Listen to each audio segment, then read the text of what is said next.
एडगेट अभ्यास पुस्तिका कक्षा 8 सामाजिक विज्ञान के सामाजिक एवं राजनीतिक जीवन 3 अध्याय 4 के प्रश्नोत्तर हल करेंगे।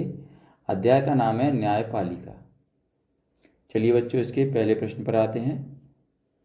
न्यायिक समीक्षा का अधिकार प्राप्त है। ऑप्शन ए कार्यपालिका, ऑप्शन बी विधायिका, ऑप्शन सी न्यायपालिका, ऑप्शन डी निर्वाचन आयोग। सही ऑप्शन है ऑप्शन सी न्यायपालिका। उत्तर में लिखेंगे ऑप्शन सी न्यायपालिका। अगला है प्रश्न नंबर 2। जनहित याचिका की व्यवस्था विकसित करने का मुख्य उद्देश्य है। ऑप्शन ए अपराधों पर अंकुश लगाना, ऑप्शन बी दोषी को दंडित करना, ऑप्शन सी न्याय तक ज़्यादातर लोगों की पहुंच बनाना, ऑप्शन डी न्यायालयों के काम के बोझ को घटाना। सही ऑप्शन है ऑप्शन सी न्याय तथा ज़्यादातर लोगों की पहुंच बनाना, न्याय तक ज़्यादातर लोगों की पहुंच बनाना। उत्तर में हम क्या लिखेंगे? ऑप्शन सी न्याय तक ज़्यादातर लोगों की पहुंच बनाना। अगला है प्रश्न नंबर 3। कौन सी बात फौजदारी कानून से संबंधित है? ऑप्शन ए व्यक्ति विशेष के अधिकारों में उल्लंघन से, ऑप्शन बी ऐसे व्यवहार से जिसे कानून अपराध मानता है, ऑप्शन सी जब प्रभावित पक्ष याचिका दायर करे, ऑप्शन डी जब अदालत राहत की व्यवस्था करे। तो इसमें सही ऑप्शन है ऑप्शन बी ऐसे व्यवहार से जिसे कानून अपराध मानता है। चलिए बच्चों, प्रश्न नंबर 4 पर आते हैं। भारत में नागरिकों के मूल अधिकारों का संरक्षक कहा जाता है। ऑप्शन ए विधायिका, ऑप्शन बी कार्यपालिका, ऑप्शन सी न्यायपालिका, ऑप्शन डी विधानसभा। उत्तर में लिखेंगे ऑप्शन सी न्यायपालिका। चलिए बच्चों, प्रश्न नंबर 5 पर आते हैं।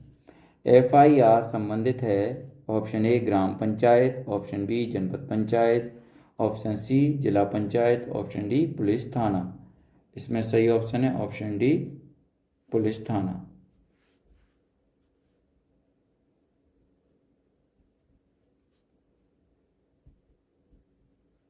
चलिए बच्चों, आगे बढ़ते हैं। प्रश्न नंबर 6 पर आते हैं। रिक्त स्थानों की पूर्ति कीजिए।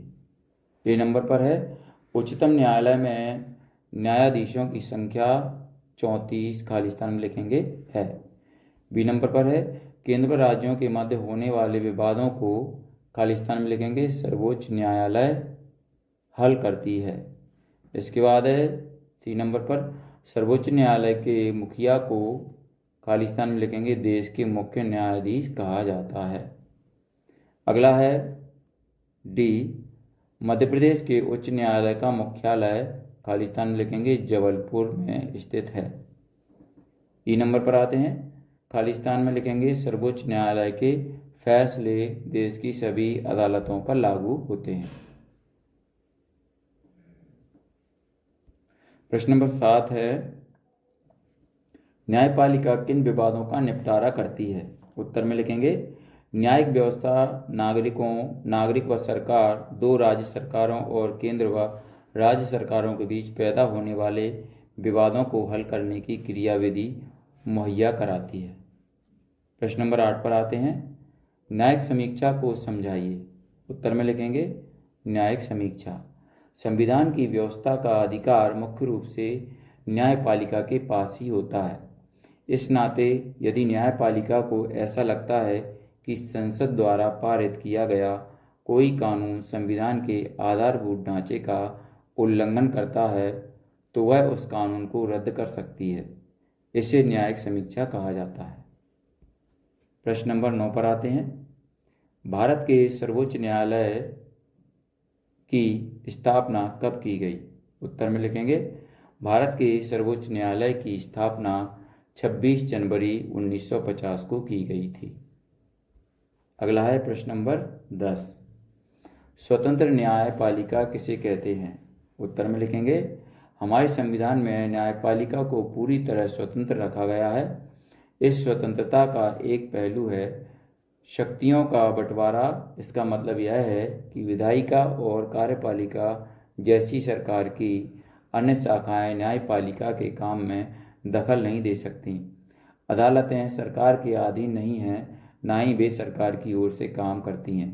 इसीलिए एक बार नियुक्ति के बाद किसी न्यायाधीश को हटाना मुश्किल है। न्यायपालिका विधायिका और कार्यपालिका द्वारा शक्तियों के दुरुपयोग को रोक सकती है। इसी को एक स्वतंत्र न्यायपालिका कहते हैं। अगला है प्रश्न नंबर 11। हमारे देश की सबसे बड़ी अदालत कौन सी है? यह कहाँ स्थित है? उत्तर में लिखेंगे देश की सबसे बड़ी अदालत सर्वोच्च न्यायालय है, जो नई दिल्ली में स्थित है। अगला है प्रश्न नंबर 12। उच्च न्यायालयों की स्थापना सबसे पहले किन प्रेसिडेंसी शहरों में की गई? उत्तर में लिखेंगे उच्च न्यायालयों की स्थापना सबसे पहले 1862 में कलकत्ता, बम्बई और मद्रास में की गई। यह तीनों प्रेसिडेंसी शहर थे। अगला है प्रश्न नंबर 13। एकीकृत न्यायिक व्यवस्था से क्या आशय है? लिखिए। उत्तर में लिखेंगे एकीकृत न्यायिक व्यवस्था से आशय है कि ऊपरी अदालतों के फैसले नीचे की सारी अदालतों को मान्य होते हैं। अगला है प्रश्न नंबर 14। फौजदारी और दीवानी कानूनों में अंतर लिखिए। उत्तर में लिखेंगे फौजदारी और दीवानी कानूनों में अंतर निम्नलिखित है। तो यहाँ पर इस तरफ देखिए क्रमांक डालेंगे, यहाँ पर इस कॉलम में लिखेंगे फौजदारी कानून और इस कॉलम में दीवानी कानून। तो यहाँ पर देखिए फौजदारी कानून में लिखते हैं ये ऐसे व्यवहार या क्रियाओं से संबंधित हैं जिन्हें कानून में अपराध माना गया है। उदाहरण के लिए चोरी, दहेज के लिए, औरत को तंग करना, हत्या आदि। और दीवानी कानून में इसका संबंध व्यक्ति विशेष के अधिकारों के उल्लंघन या अवहेलना से होता है। उदाहरण के लिए जमीन की बिक्री, चीज़ों की खरीदारी, किराया, तलाक आदि से संबंधित विवाद। दूसरा नंबर है इसमें सबसे पहले आमतौर पर प्रथम सूचना रिपोर्ट प्राथमिक यानी FIR दर्ज कराई जाती है। इसके बाद पुलिस अपराध की जांच करती है और अदालत में केस फाइल करती है। इस तरफ लिखेंगे प्रभावित पक्ष की ओर से न्यायालय में एक याचिका दायर की जाती है। अगर मामला किराए से संबंधित है तो मकान मालिक या किराएदार मुकदमा दायर कर सकता है। तीसरा है अगर व्यक्ति दोषी पाया जाता है तो उसे जेल भेजा जा सकता है और उस पर जुर्माना भी किया जा सकता है। अदालत राहत की व्यवस्था करती है।